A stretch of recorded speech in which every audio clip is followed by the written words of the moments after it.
반가 빈앤온입니다. 2025 포르자 350 신차 출고하고 딱 1년이 되었습니다.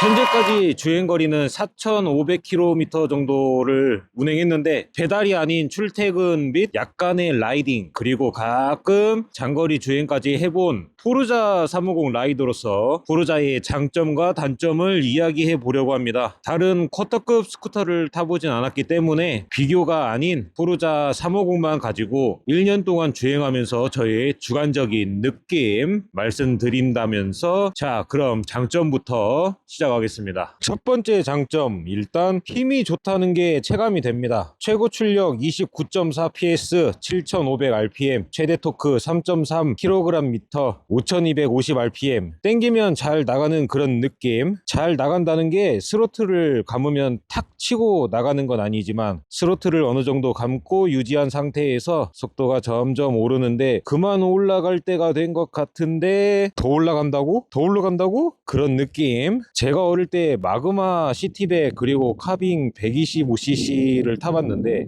포르자 350을 출고하기 위해서 2종 소형을 따고 330cc 쿼터급이니 당연 출력이 충분하다고 느낄 수 있겠습니다. 시내에서 물론 출력이 좋고 아직까지 최고 장거리는 인천 군산 왕복 500km였는데 장거리 라이딩에도 부족함이 없이 안정적인 포르자 350이었습니다.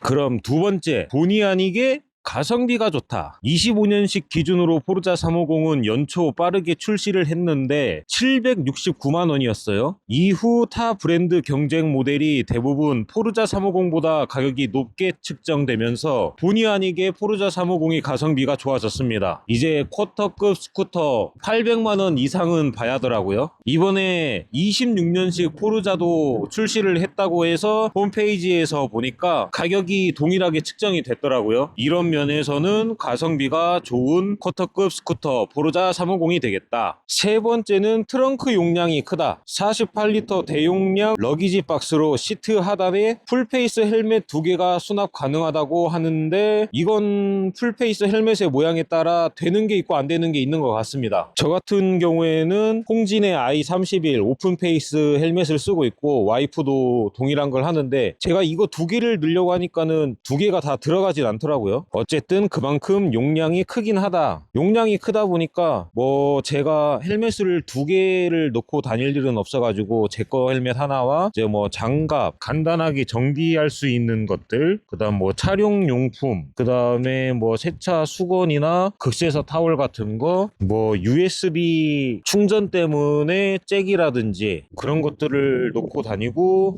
타이어 펑크 났을 때 할 수 있는 지렁이 세트, 상단부 같은 경우에는 이게 무슨 서류 봉투 같은 거 꼽는 거라고 돼 있었던 것 같은데 저는 여기다 보조 배터리를 꼽아가지고 다니고 있습니다. 가끔씩 트렁크를 좀 묵직하게 안에다가 많이 담을 때는 시트가 잘 안 닦일 때가 있거든요. 그게 이 튀어나온 부분이 걸려서 그런데 그냥 깎아내리기에는 아까워가지고 냅두고는 있습니다. 근데 이 부분을 다 깎아내면은 좀 더 크게 활용을 할 수 있을 것 같습니다. 이제 비가 올 것 같은 날씨에는 우의도 충분히 안에 들어가고요. 겨울철에는 두꺼운 장갑이지만 이제 날이 많이 추운 날은 열선 장갑도 필요해가지고 2개를 넣고 다니고 본인 헬멧 하나만 넣고 다닌다면은 배달통이 따로 없다고 해도 뭔가 와이프랑 술 한잔 하려고 포장을 할 때 헬멧은 제가 쓰니까 이 부분에다가 웬만한 술안주들을 넣고 포장이 가능합니다. 네 번째, 디자인이 좋다. 이 부분에 대해서는 개인의 취향 차이는 있겠지만 개인적으로는 너무 무난하지도 않으면서 너무 과하지도 않으면서 딱 좋다. 디자인적으로 까기 위해서 굳이 포인트를 잡아보자면 다른 부분은 괜찮은데 옆면도 훌륭하고 정면도 괜찮은데 전면 앞부분 이 정도를 봤을 때 납작 눌린 느낌, 이 각도에서가 제일 못생긴 것 같아요. 뭔가 굉장히 납작한 느낌.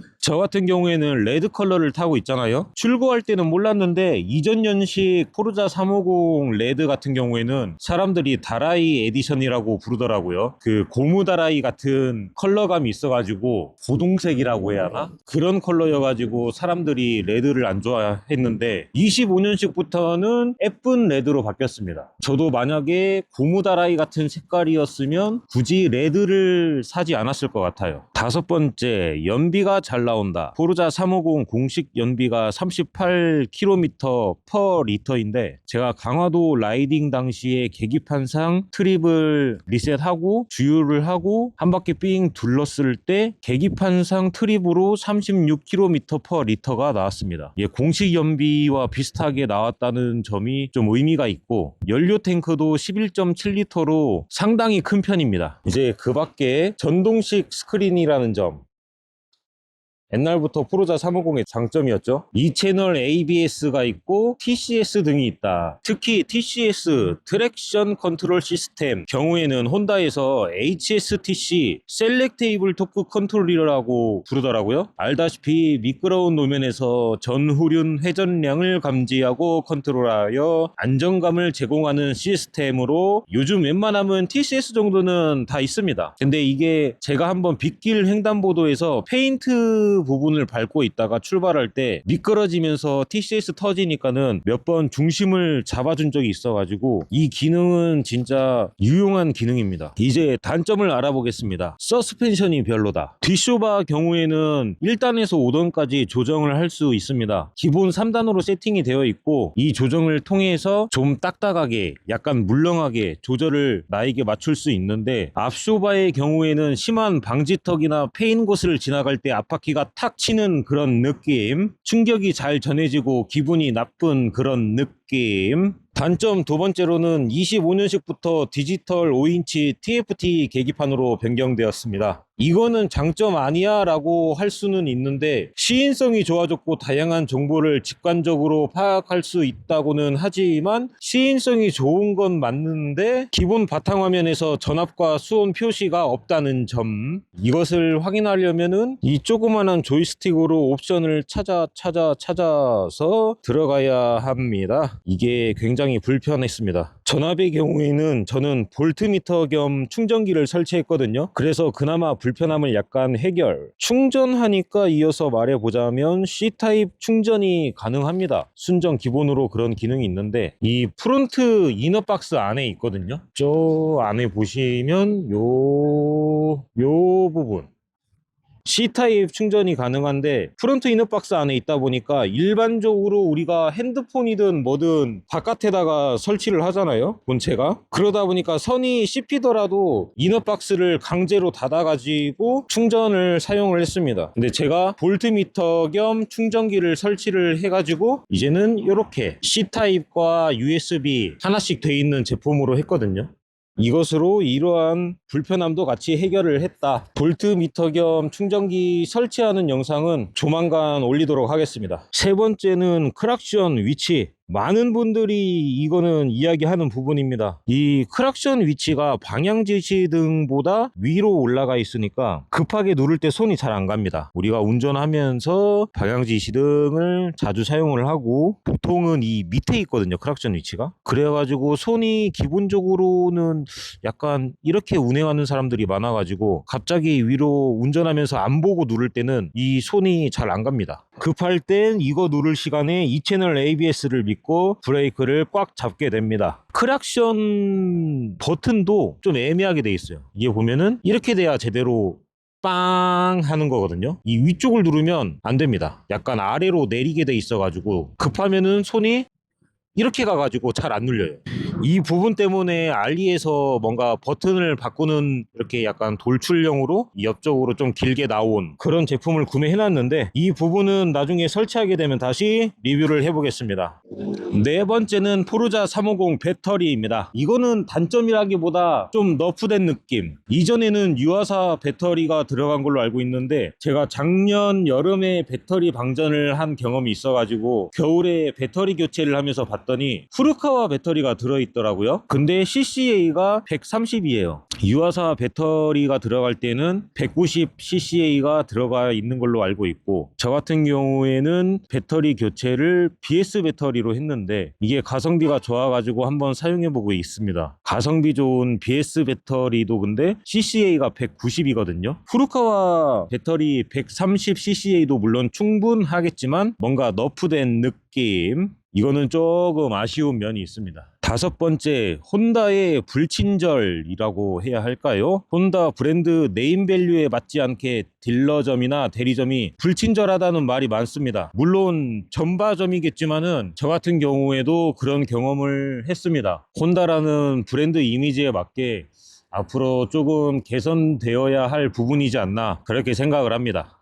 여섯 번째는 시트입니다. 시트가 딱딱해서 불편하다는 말이 있는데 개인적으로 저는 그냥저냥 괜찮았어요. 장거리를 달릴 때도 매우 편하다고는 할 수 없지만 또 그렇게 막 불편하다까지는 아니었는데 이건 개인마다 다른 느낌. 일곱 번째는 타이어입니다. 순정 타이어가 안 좋다고 포르자 350은 미쉐린 시티그립 2를 많이 추천을 합니다. 사람들을 보니까. 저는 아직 순정 타이어를 사용하고 있고, 이 순정 타이어를 계속 일단은 끝까지 사용을 해보고 체감을 하고 나서 나중에 미쉐린 시티 그립 2를 바꾸든 뭘 바꿔봐도 서로 비교가 가능할 것 같습니다. 그래서 아직 순정을 쓰고 있는데 바꾸게 되면은 따로 비교를 해보도록 하겠습니다. 그 밖에 진짜 가끔씩 연비 오토 리셋 기능이 포르자 350에 있는데 마음대로 작동한 적이 있어요. 이게 3개월 이내에는 있었는데 이후에는 이상 없이 잘 되고 있고, 25년식 이전에는 원가 절감인지 모르겠지만